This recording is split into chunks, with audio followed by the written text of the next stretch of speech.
Bom dia, irmãos e irmãs, alunos da Escola Bíblica Dominical da Igreja Cristã em Campo Grande. Sejam muito bem-vindos a mais um dia de aula. Vamos iniciar então o estudo de hoje. Temos alunos tão pequenos e também idosos aqui, prestando atenção. Isso é tão bom, né? Aqui tem ensino para todas as idades, não é mesmo? Através da palavra de Deus, com base na palavra do Senhor. Oremos então. Feche os seus olhos. Vamos pedir ao nosso Senhor graça no estudo desta manhã. Pai, por favor, Senhor, por Tua misericórdia, nós clamamos que o Senhor ilumine os nossos pensamentos e que esta aula, Senhor, seja proveitosa, que a Tua palavra, Senhor, como ela é poderosa, mude os nossos corações, nos convença, Senhor, e transforme os nossos valores, os nossos conceitos, para que cada vez mais nós estejamos conformados à Tua vontade, através, Senhor, do caráter, da vida do nosso Senhor Jesus Cristo, Teu Filho amado. É neste nome que oramos, amém. Queridos, vamos iniciar nesta manhã e vamos concluir, se o Senhor permitir, nesta manhã, o estudo sobre o segundo sacramento. Nós estudamos o primeiro sacramento, qual? Batismo. Agora vamos estudar a respeito da ceia do Senhor. Quantos sacramentos nós temos instituído pelo nosso Senhor Jesus Cristo? 2, ok? Batismo e a ceia do Senhor. Estamos caminhando para concluir a terceira e última parte do nosso estudo do breve catecismo. Pergunta 96. O que é a ceia do Senhor? O que é a ceia do Senhor? Resposta que o breve catecismo nos dá é a seguinte: a ceia do Senhor é um sacramento no qual, ao dar e receber pão e vinho, conforme a instituição de Cristo, se anuncia a sua morte. Vamos por parte. Nosso Senhor Jesus Cristo, na última ceia, na última Páscoa, no cenáculo, juntamente com os seus discípulos, ele deu pão e vinho. E ele declarou: isto é o meu corpo. Fazei isto em memória de mim. Nós lembramos e anunciamos a morte de Cristo. Aqueles que participam dignamente tornam-se, não de uma maneira corporal e carnal, mas pela fé, participantes do seu corpo e do seu sangue, com todas as suas bênçãos para o seu alimento espiritual e crescimento em graça. Então, nós aprendemos que quando nós estamos participando da ceia do Senhor, nós estamos participando da presença real do nosso Senhor Jesus Cristo. Presença real, através do sangue, do corpo, que são representados pelo pão e pelo vinho, ou pelo suco de uva. Pela fé, mas não corporalmente, não fisicamente. Daqui a pouquinho nós vamos ver o que isso significa. E através disso, com todas as suas bênçãos, para o seu alimento espiritual, quando você está ceando, você está, como nós vimos no resumo dos sacramentos, o irmão Heber Campos Júnior disse que o sacramento da ceia é um sacramento de alimento. Nós nos alimentamos. Isso. Quando você está tomando a ceia, você está se alimentando espiritualmente, pela fé. A sua fé está sendo nutrida. É um sacramento de nutrição. A sua fé está sendo nutrida. Por quê? Você viu o Senhor Jesus Cristo morrer na cruz? Você participou da última ceia? Você estava lá? Você viu ele ressurreto? Não, mas você crê. Você é convicto disso. Você tem isso firme no seu coração e na sua mente. Você diz: isto aconteceu de fato. Por quê? Porque você declara pela fé. Fé. E nós rememoramos isso. A nossa periodicidade, aqui, que eu digo Igreja Cristã em Campo Grande, é mensal. E nós precisamos sempre recordar do sacrifício do nosso Senhor Jesus Cristo, não, obviamente, somente durante a ceia. Mas a ceia nos faz sempre manter ativo o coração grato, um coração pela fé, agradecido pelo sacrifício do nosso Senhor Jesus Cristo na cruz do Calvário. Sempre nos nutrindo, sempre alimentando a nossa fé. Com todas as suas bênçãos para o seu alimento espiritual e crescimento em graça. Consequentemente, quem não participa da ceia, não cresce na graça. Não cresce na graça. Não está participando de um sacramento instituído pelo Senhor, que é uma ordenança.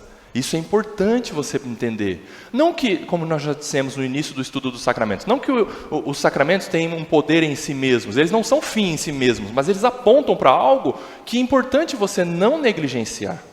É importante você participar.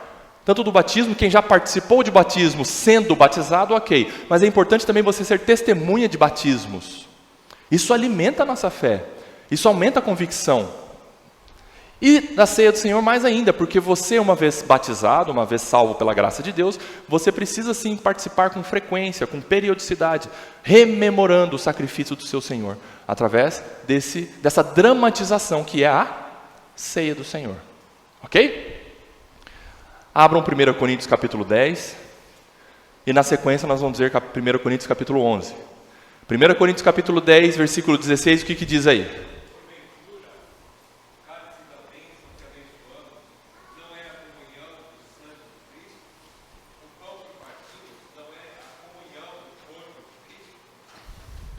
Paulo está dizendo, ele inicia um pouquinho aí a respeito do assunto da ceia, e ele usa a palavra bênção, da comunhão. Nós, quando participamos do cálice, quando nós participamos do suco de uva e do pedaço de pão, você está recebendo comunhão com Cristo. Comunhão com Cristo. É importante nós não banalizarmos o sacramento da ceia. É importante nós entendermos que é um momento especialíssimo. É importante nós compreendermos que ali tem uma significação e uma dramatização muito importante para nós crentes. Mas não por nós, mas pelo que o Senhor Jesus instituiu. Façam isso, são palavras do nosso Senhor Jesus Cristo. Lembrem de mim, lembrem do que eu fiz, façam isso. Isto é o meu corpo. Isso é sério. É um momento que nós devemos levar em conta. Por isso que o apóstolo Paulo fala no capítulo 11, não façam isso indignamente. E nós vamos estudar daqui a pouco por que isso significa. Capítulo 11, vamos lá, do 23 ao 26. Aí o apóstolo Paulo vai explicar então o momento da ceia em si. Vamos lá, do 23 ao 26. Quem achou, leia.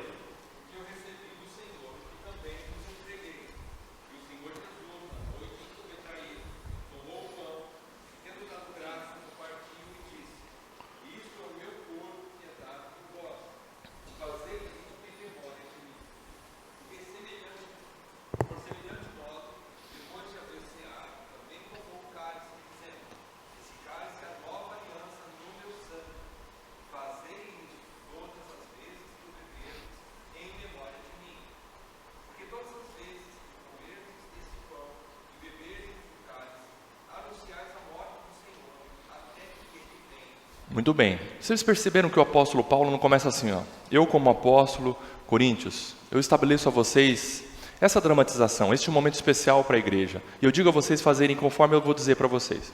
Não, ele não fala isso. Ele fala assim, ó. Eu vou passar a vocês o que eu recebi do meu Senhor Jesus. E o Senhor Jesus disse isso para mim, apóstolo, para vocês, Coríntios, e para a igreja dele. Você percebe a autoridade na fala do apóstolo Paulo? Não é somente uma autoridade apostólica, no sentido de que os apóstolos tiveram, sim, pelo revelar do Espírito Santo e ensinar princípios cristãos para a igreja. Mas percebam que a autoridade é reprodução da fala de Cristo para a igreja. O apóstolo Paulo toma muito cuidado em dizer assim, ó, eu recebi do Senhor, então presta atenção, igreja de Corinto, o que vocês têm que fazer? Porque o Senhor Jesus disse isso. E ele detalha exatamente aquilo que nos evangelhos o Senhor Jesus disse no momento da última ceia. Exatamente. Então, perceberam a carga de autoridade muito maior, porque é uma fala do Senhor Jesus Cristo. O apóstolo Paulo toma esse cuidado. Eu vou passar a vocês aquilo que eu recebi do Senhor. Igreja, façam isso.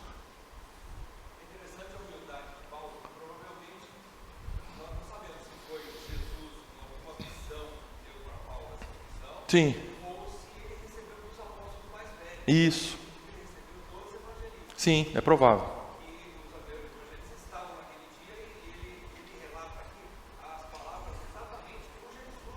Perfeito. É provável que ele tenha recebido por tradição oral, né? Amém. Isso, justamente. E façam isso. Nosso Senhor Jesus Cristo instituiu isso. E aí ele termina o versículo 26 dizendo: então, façam conforme o nosso Senhor Jesus Cristo ensinou, recordando o sacrifício do Senhor Jesus Cristo. Este é o sentido da ceia do Senhor. Alguma pergunta e algum comentário com relação à pergunta 96 e sua resposta? Não? Vamos a 97 então. 97, todos juntos bem forte, para dar uma despertada aí. O que é exigido para participar dignamente da ceia do Senhor? Resposta: exige-se daqueles que desejam participar dignamente da ceia do Senhor, que se examine sobre o seu conhecimento em discernir o corpo do Senhor, sobre a sua fé para se alimentarem dele, sobre o seu arrependimento, amor e nova obediência, para não suceder que, vindo indignamente, comam e bebam para si a condenação. Participar dignamente do Senhor, em primeira análise, é você entender o que está acontecendo. Participação digna é examinar o que você compreende desse sacramento. Então, por isso que é importante ensinamentos como esse nesta manhã. Porque muitas igrejas estão fazendo isso, estão praticando a ceia do Senhor como se fosse algo trivial, ou não entendendo o porquê daquele sacramento. A importância de você estar aqui de forma digna, e nós vamos ver daqui a pouco como que é estar de forma digna.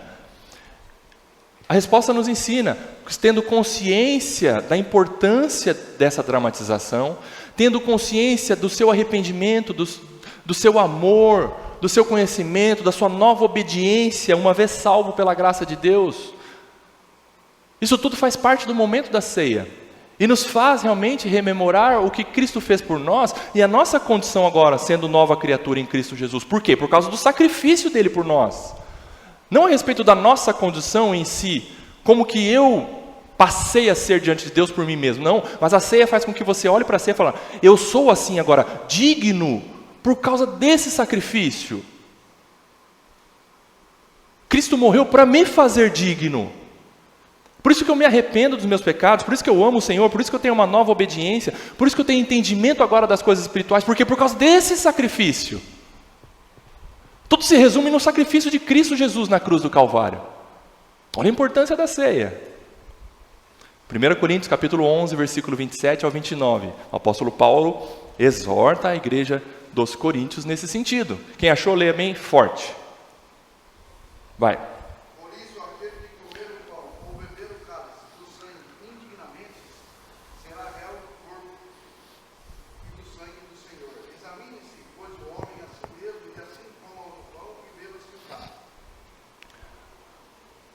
Trará juízo para si, ou condenação. São pessoas que estão tomando a ceia, ou estão querendo participar do momento da ceia, ou em pecados para serem tratados, ou não entendendo a respeito do sacrifício de Cristo por ele. São pessoas que estão entendendo que os méritos salvam, e tem igrejas por aí que tomam a ceia, mas acham que o mérito está aqui, do lado de quem toma a ceia. Eu estou digno diante do Senhor. Mas espera aí, a nossa condição é sempre de indigno, no sentido de nós sermos pecadores. Eu não mereço isso, não merecia isso, mas o Senhor morreu por mim, e Ele me fez digno de participar da sua morte. Por favor, leia.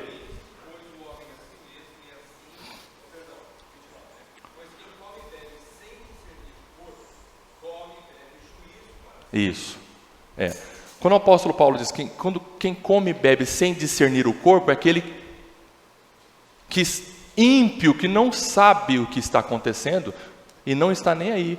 São aqueles religiosos que participam de uma cerimônia sem entender o porquê, na verdade sem entender o fundo, o porquê daquela realização, daquele sacrifício, daquela dramatização. No fundo, são pessoas que não têm o sacrifício de Cristo como algo para si, não têm a fé para crer no sacrifício de Cristo por ele, representado no momento da ceia.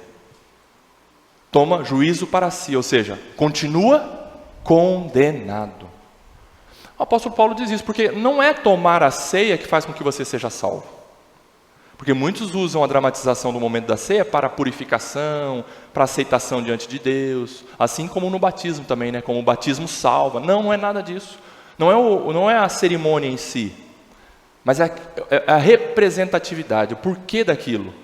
No fundo, tanto o batismo quanto a ceia nos encaminham para Cristo. Cristo. Aquele através do qual nós temos nova vida e aquele através do qual nós vivemos uma nova vida até o fim. Por conta do sacrifício dele. Ok? Muito bem. Vamos à parte didática. Agora nós vamos fazer leitura, uma leitura até que um pouco densa, mas acompanhe comigo.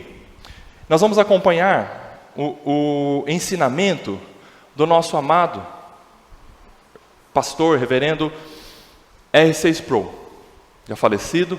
Esse livretinho aqui, eu peguei trechos desse livreto, e é um livreto muito bom, em 1, 2 horas no máximo você lê ele inteirinho. Excelente livreto a respeito da ceia do Senhor. O que é a ceia do Senhor? E eu peguei alguns excertos, algumas partes desse livreto para nós lermos e compreendermos o conteúdo a respeito da ceia do Senhor. Se alguém quiser emprestado, está à disposição. Se você tiver e não leu, leia esse livreto, você vai ser muito edificado e vai ser esclarecido de muitas dúvidas com relação à ceia do Senhor através do ensino do nosso irmão R.C. Sproul. O que é a ceia do Senhor? Definição de conceitos. Vamos lá, vamos colocar bases conceituais para nós a partir daí caminharmos sobre essas bases. Definição de conceitos. Na igreja primitiva e posteriormente, a ceia do Senhor, igreja primitiva é aquela igreja lá no início, do Pentecostes para frente. Lá na igreja primitiva, começou em Jerusalém, depois foi se expandindo para os gentios, para a Grécia, para as outras áreas, além da nação de Israel, além de Jerusalém. E posteriormente, a ceia do Senhor foi chamada Eucaristia, tomando sua definição do verbo grego Eucaristo, que significa agradecer. Veja, o momento da ceia é um momento de nós sermos gratos ao Senhor. Por quê? Pelo sacrifício dele por nós. Porque, presta atenção, nós corremos o risco, dependendo da caminhada, do tempo de conversão, nós corremos o risco de esquecer de onde que Deus nos tirou. Chega um momento da nossa caminhada, 1, 2, 5, 10, 15, 30 anos de caminhada, chega lá na frente, se nós não buscarmos do Senhor, sempre renovar a nossa mente, através da ceia do Senhor, chega lá na frente, nós olhamos para trás e falamos, peraí, eu estou tão bom aqui, o sacrifício do Senhor não foi tanto assim. Por isso que a ceia do Senhor é importante, para nós sempre termos e buscarmos do Senhor um coração grato, Eucaristia. Isso parece que confunde um pouco com o catolicismo, né? Mas vem lá de trás, vem lá da igreja primitiva. Eles chamavam, vamos participar do momento eucarístico, um momento de agradecer. Tá bom? Oi. Lembro do discipulado terça-feira, muito bem. Aquelas partes lá do site da Canção Nova, né? Aqueles ensinamentos que nós refutamos. Portanto, um aspecto da ceia do Senhor tem sido o do ajuntamento do povo de Deus para expressar sua gratidão pelo que Cristo realizou em favor deles em sua morte. Então já vá na próxima ceia, se Deus permitir, com esse coração mesmo, se você ainda não tem. Vá com esse coração de gratidão. Poxa, Senhor, o Senhor morreu na cruz por mim, muito obrigado. Isso faz com que, através da ceia, diariamente você seja grato pelo sacrifício de Cristo na cruz do Calvário por você. Muda o nosso coração, sermos gratos pelo Senhor, porque foi algo imerecido para nós, não é?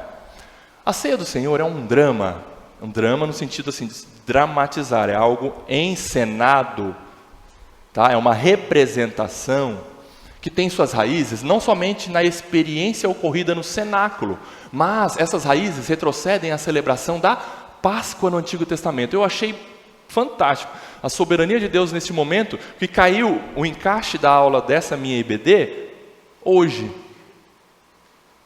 no domingo em que muitos comemoram a Páscoa, e nós também agradecemos ao Senhor pela Páscoa do Senhor, Hoje nós agradecemos ao Senhor. Então caiu hoje, vamos relembrar então. O que foi a Páscoa? A Páscoa, vocês se lembram? Eu gostaria agora que vocês participassem, hein? Conteúdo de Escola Bíblica Dominical Infantil. Ixi, os adultos falam, meu Deus do céu, não vou falar nada, que senão eu vou dar bafão aqui. Mas peraí. Lá atrás, a nação de Israel, na verdade, antes da nação de Israel ser instituída em si, propriamente dita, eles estavam escravizados no Egito. O que o Senhor falou para Moisés? Eu vou tirar meu povo de lá através de 10 pragas. Aconteceram 9. Qual foi a última praga? A morte dos primogênitos. O Senhor falou assim, a última praga vai fazer com que Faraó deixe vocês saírem. Eu estou endurecendo o coração de Faraó até agora. Ele é um instrumento na minha mão para eu salvar o meu povo. E Moisés muitas vezes não entendendo, né? Senhor, e aí? Vai ou não vai? Vai ou não vai? 9 pragas. A última praga o Senhor falou assim, vocês vão sair agora através dessa última praga. E eu vou matar todos os primogênitos. O que é o primogênito? O primeiro filho, o primeiro nascido da família. Todos os primogênitos. Porém, o meu povo vai realizar uma representação, vai realizar uma dramatização. O que o meu povo vai fazer? Vai pegar um cordeiro novo, um cordeiro sadio, cordeirinho, vai sacrificar um cordeiro sem defeito. Se uma família não tiver, se um cordeiro for grande para uma família, pode juntar outras famílias junto, mas sacrifiquem um cordeiro sem defeito. O sangue da imolação desse cordeiro, o sangue que escorrer desse cordeiro, peguem com tipo um pincel, um ensopo, peguem o sangue desse cordeiro, passem na verga da porta, verga em volta, nos umbrais, no batente, passa o sangue desse cordeiro pelo lado de fora e ceiem com alegria, porque eu vou libertar o meu povo da escravidão de Israel. Por quê, Moisés? Porque na casa em que não tiver o sangue do cordeiro em volta da porta pelo lado de fora, um espírito de morte,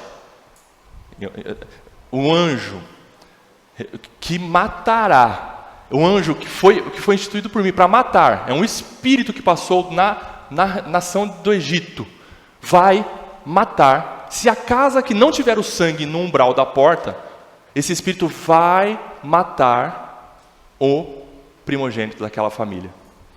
A começar pelo primogênito de Faraó. O que o Senhor fez com Faraó? Faraó tinha, e pela linhagem, monárquica, quem que assume o trono? O filho. E Faraó tinha no seu filho o seu trunfo, a sua coroa. O meu filho vai ser meu sucessor. Faraó se engrandecia muito com relação a isso. E o que o Senhor fez? Mostrou o poder dele, tanto para Faraó, quanto para o Egito, quanto para o seu próprio povo de Israel, quanto para o mundo. Eu vou matar os primogênitos. E vou mostrar para Faraó quem manda. O Senhor não matou o Faraó. Vocês já pararam para pensar isso? O Senhor matou o filho de Faraó. Mostrando para Faraó que assim, você não tem controle nenhum sobre nada.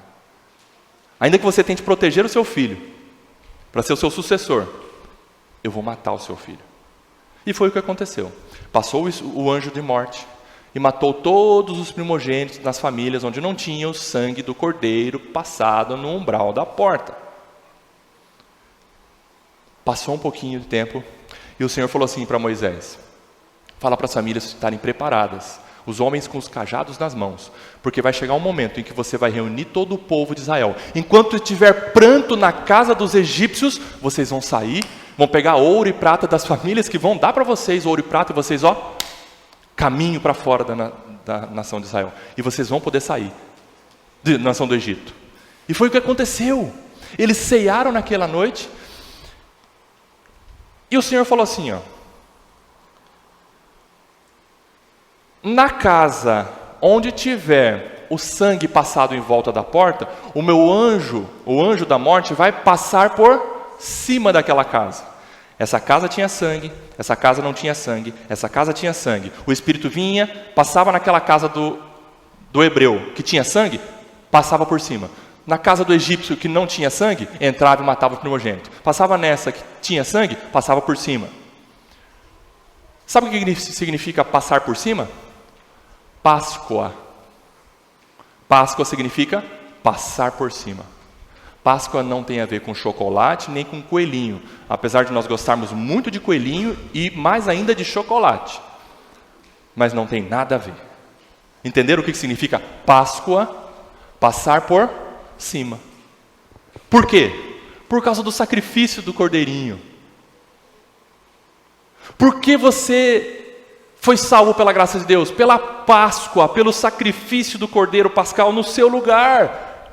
Que a condenação foi cancelada contra você. A morte espiritual não é mais para você. Que tem a marca do sangue do cordeiro na sua vida. Aleluia. Pela fé. Perceberam o que é Páscoa? Fizemos então, voltamos lá, né?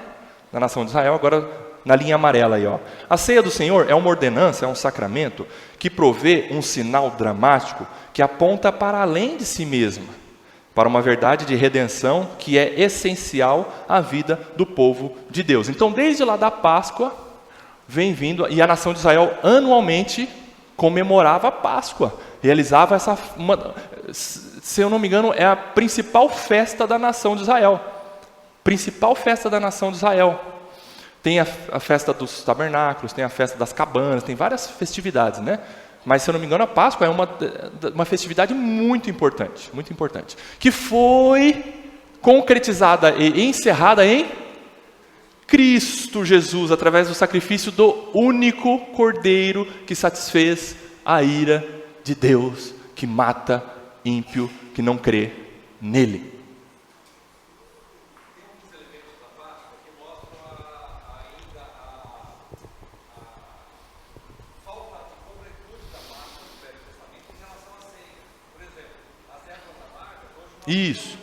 Isso. Não, pode falar. Não ia falar, mas pode falar.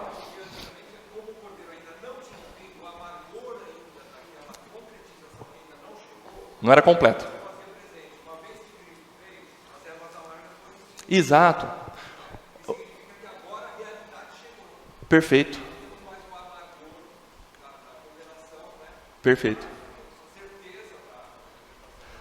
As ervas amargas eram os temperos que eles colocavam no cordeiro para poder cear, para realizar a Páscoa, para eles comerem a Páscoa, né? O cordeiro da Páscoa. Cordeiro da Páscoa, não coelhinho da Páscoa.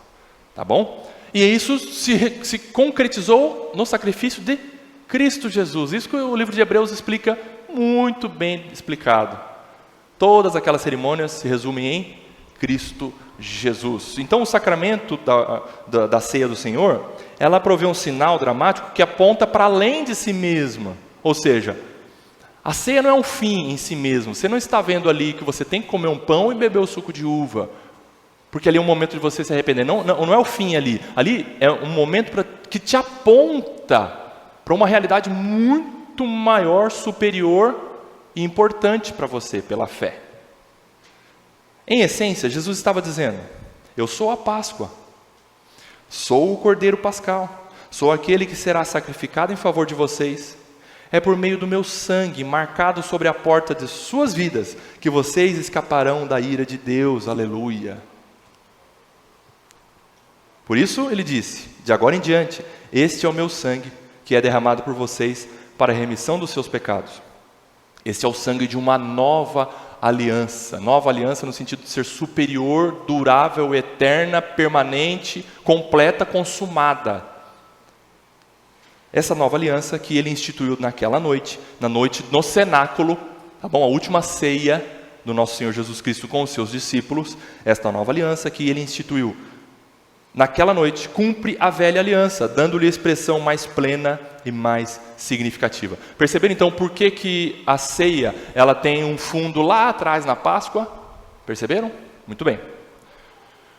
Importância e significado da ceia do Senhor. Quando examinamos a importância e o significado da ceia do Senhor na vida da comunidade cristã, vemos que ela tem significado e aplicação a todas as três dimensões de tempo, ou seja, passado, futuro e presente. Vamos ver no passado, o que significa a ceia com relação ao passado. A ceia do Senhor está relacionada ao passado por causa de sua ligação com a Páscoa, como acabamos de ver. Além disso, o que Jesus falou no cenáculo já aconteceu. Portanto, sua morte na cruz também é passado para nós. Ele disse aos discípulos que deveriam realizar esta ordenança em memória de mim. Se a celebração da ceia do Senhor é uma recordação, o foco está no que aconteceu no passado. Então, quando você está participando da ceia do Senhor, você está olhando para o passado, pelo que Cristo fez.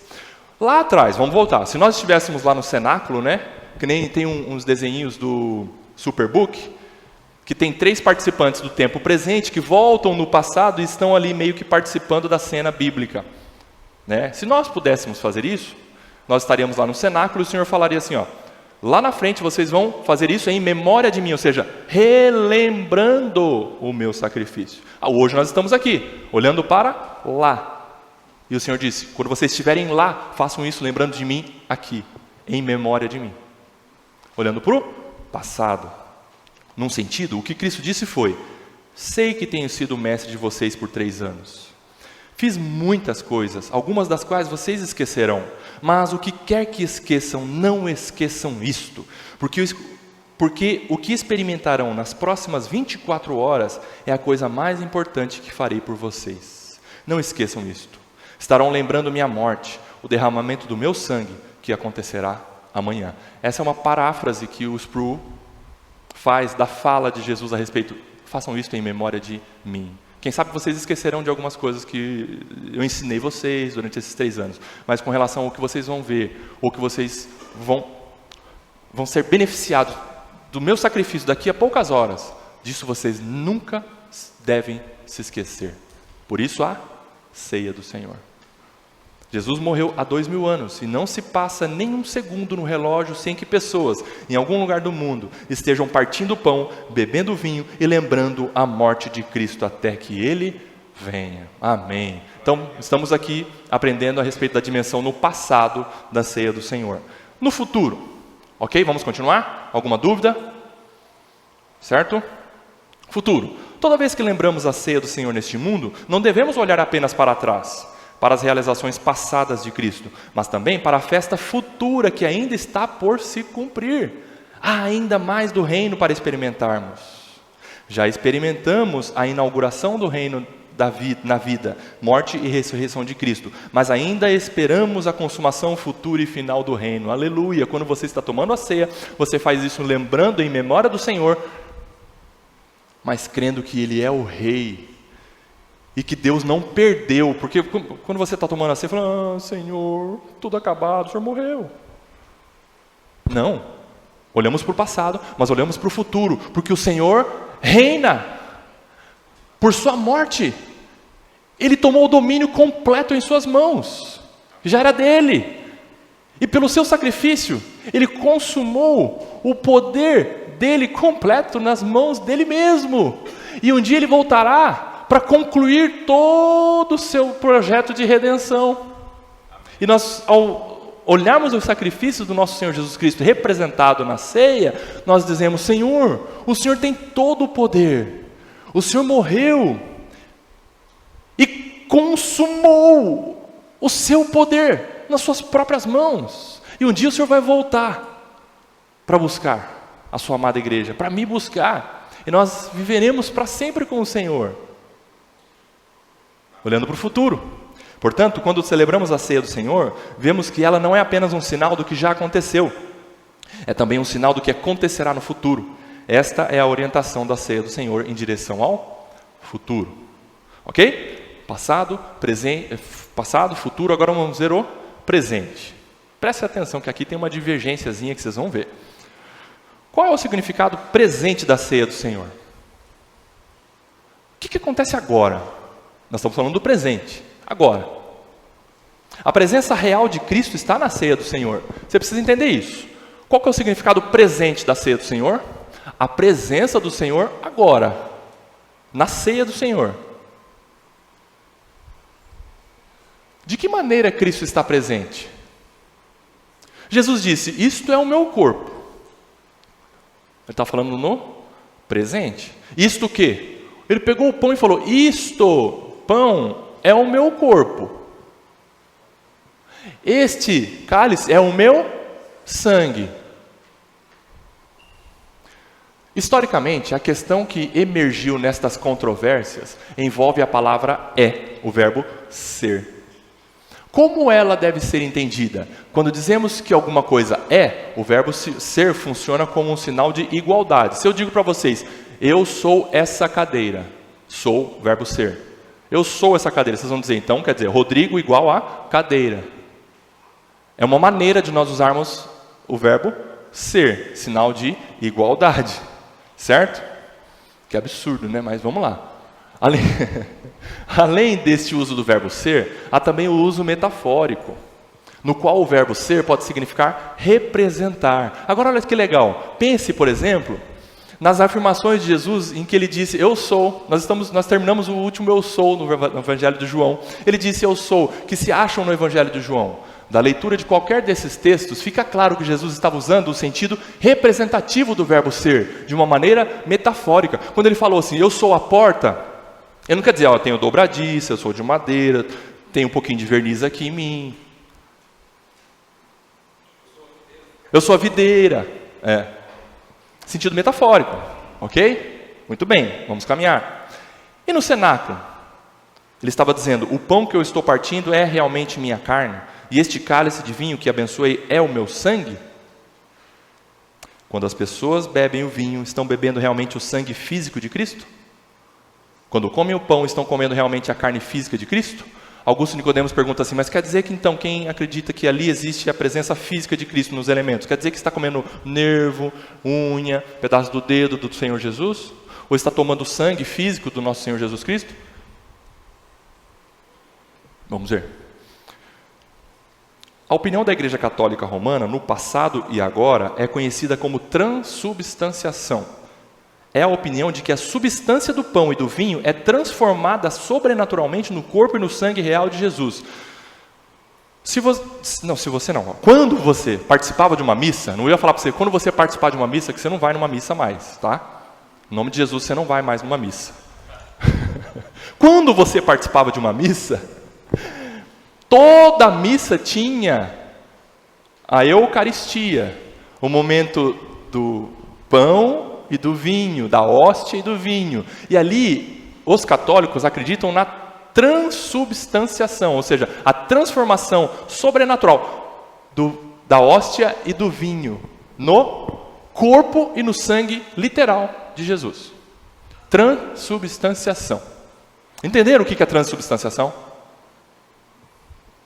Martinho Lutero argumentava que os elementos não se tornam o corpo e o sangue de Cristo, mas em vez disso, o corpo e o sangue de Cristo são acrescentados sobrenaturalmente aos elementos durante a celebração da ceia. É o que chamamos de consubstanciação. Martinho Lutero falava assim, não é que exatamente é o corpo e o sangue de Cristo, mas é assim, aqui no pão e aqui no vinho, existe uma mistura do elemento natural do pão com o corpo de Cristo que está aqui, corpo de Cristo que está, Martinho Lutero, que está aqui com substanciação. E o vinho não é vinho, mas também é sangue físico de Cristo, com substanciação.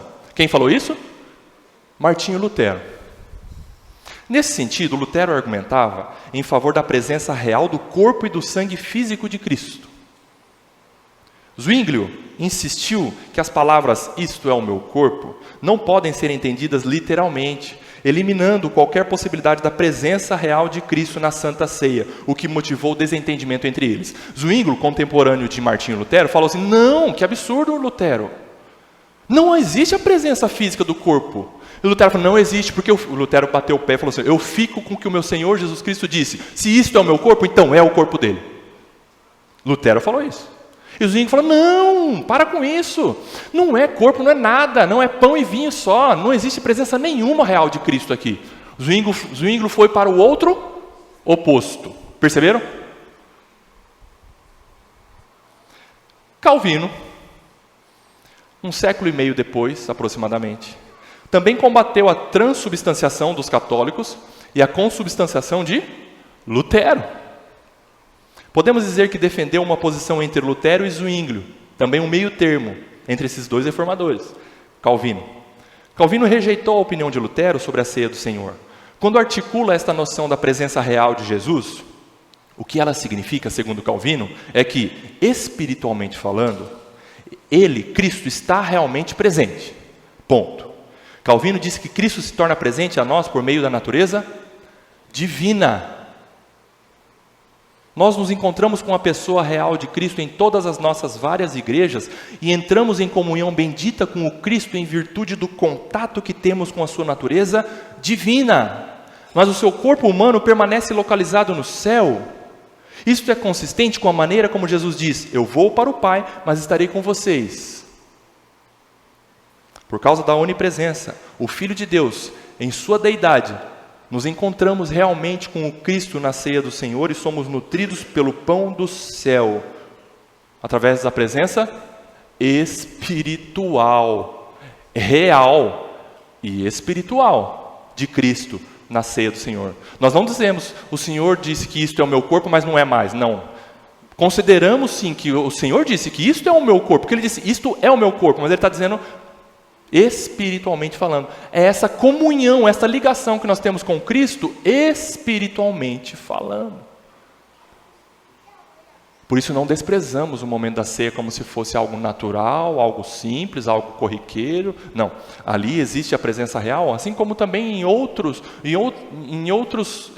ações de graças que nós manifestamos com o nosso Senhor. A presença real, espiritual do nosso Senhor Jesus Cristo. Perceberam? O Sproul resume essa discórdia entre Lutero, Zwinglio, Calvino e nos traz um entendimento convincente, pela base da palavra de Deus, de que sim, existe a presença real e espiritual de Jesus Cristo no momento da ceia. No momento da ceia. Por isso que nós nos alimentamos espiritualmente. Não é porque você está comendo pão, estou mais espiritual, hein? Ó. Não, não é isso. Você rememora, a sua mente está sendo ali trabalhada pela fé, para você...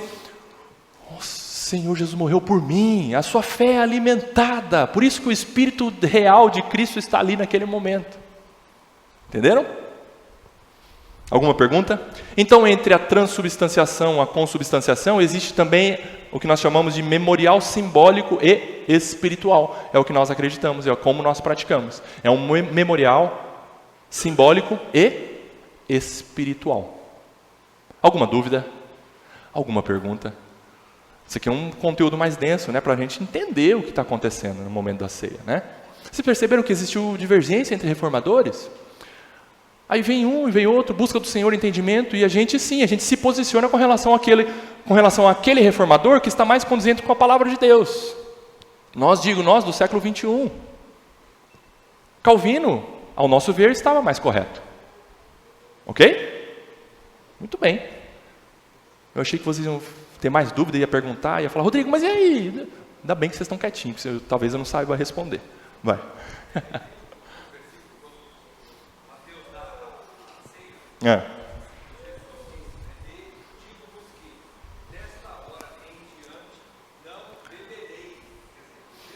Aham.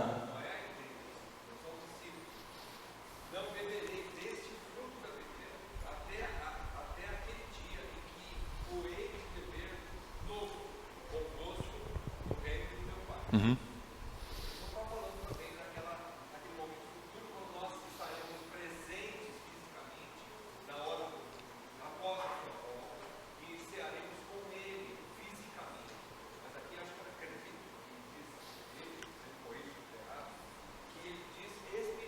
Uhum. Isso. Amém. Amém.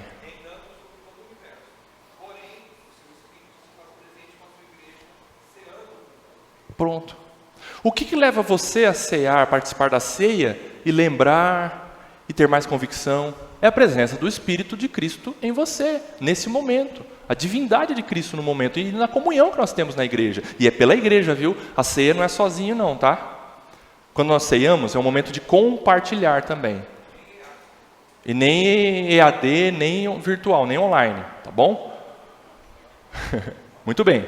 Terminando então, o Sproul encerra o assunto dizendo o seguinte, o Sproul conclui explicando sobre o texto, examine-se, pois, o homem a si mesmo. Isso é importante. Olha só o que o Sproul diz encerrando o assunto. O argumento que Paulo formula nesta passagem é que a ordenança da ceia do Senhor é uma ordenança que envolve e exige certo discernimento. Devemos discernir o que estamos fazendo. O que é discernir? É entender entre o que é e o que não é. Por que faço, por que não faço. Como estou, como devo estar. Isso é discernir. Discernir é pôr em juízo na sua mente pontos, elementos, considerações. Discirna.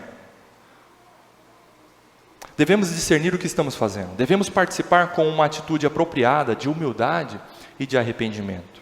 É claro que esse argumento não visa excluir pessoas da mesa do Senhor. Quando Paulo fala, examine-se, pois, o homem a si mesmo e coma do pão e beba do cálice, Paulo não está dizendo assim, não está dizendo, examine-se e não coma. Porque muitas vezes tem pessoas que falam, eu vou me examinar, eu estou cheio de pecado, eu não como, então o foco está em você, não está na ceia. O que você tem que fazer no momento da ceia, quando usando esse texto de Paulo, examine-se, pois, a si mesmo?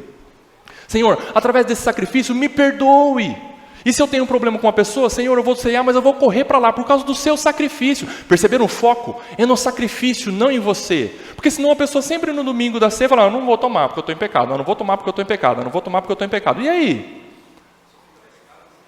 A ceia mostra para você que o pecado que você praticou é possível ser consertado pelo sacrifício. Então arrependa-se. Humildemente vá e peça perdão, conserte a sua vida e tome a ceia. Perceberam?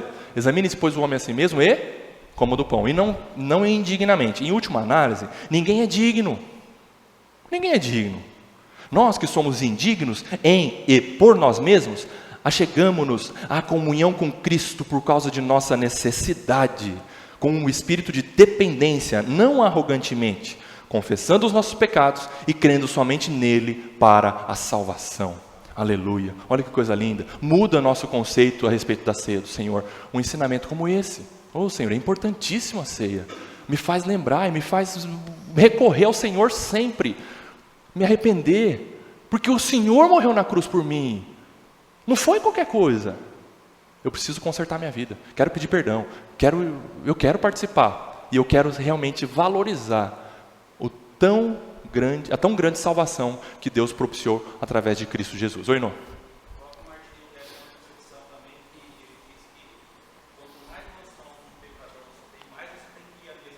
Pronto, olha aí. Quanto mais noção de pecador, Martinho Lutero disse, como Nô citou, você tem de si mesmo a respeito de pecador, mais você corre a ceia do Senhor, no sentido de entender o sacrifício que foi realizado no seu lugar, que te possibilita viver uma vida em santidade, pedir perdão, ir para a cruz e tudo mais. Amém. Nossa posição de indigno, reconhecendo que nós somos indignos, mas nós somos dignos e dignificados em Cristo Jesus. Aleluia.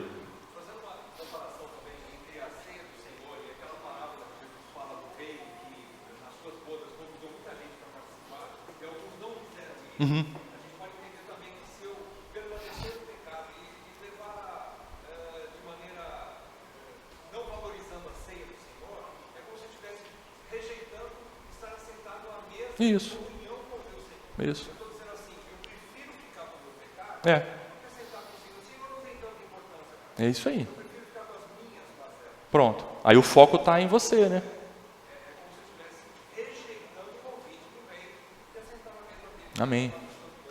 Amém. Por isso que o apóstolo Paulo fala, ei, examine-se, tome a ceia, viva em santidade. Corinto, arrependam dos seus pecados, ceiam de forma correta, ceiam com entendimento e façam e pratiquem essa ordenança do Senhor, todos juntos em comunhão, para aqueles que são crentes em Cristo Jesus. Porque só toma ceia quem é crente.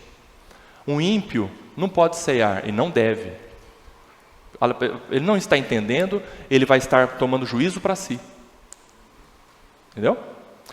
Queridos, que o Senhor nos abençoe, tá bom? E daqui a pouquinho nós vamos começar o culto.